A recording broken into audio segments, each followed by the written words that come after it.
may oras labot Kapampangan. Iting kaya katamong kaduandalan at 33 pamanyugo.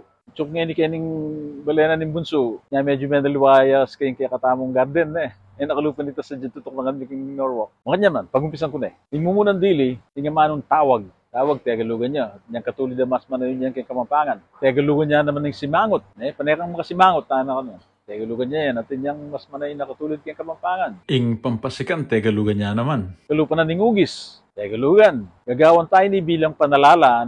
Panalala, tegalugan niya. Aron din nga doon tutuki, nakabaligola, tigdas, tegalugan niya. Makanyan mo naman, keng pigsa, tegalugan niya naman yan. Balo yung katulid ng mas manayon keng Kapampangan. At itaw lindili, may talo no naman din may asawa, Nyaw ita, minuli yung babae ka rin pengarin, tegalugan niya yan. Sulat yo ring isipan yung mas manayon na katulid na rin ang manong ginamit ko, Kaya ba tidaki ka rin kayong timelines? Kung ko rin may luwang aguman Kapampangan kayong Facebook, Pabalita yo ka rin kayong kakilala ka rin, kamag-anak yo, banting ko pa yung mas lumapad yung kaya katamong belwan kayong Kapampangan, Tanamo, dapat siya Kapampangan tamo, hindi pa nga Kapampangan tamo, Nakalasalamat, Luid Tamongan.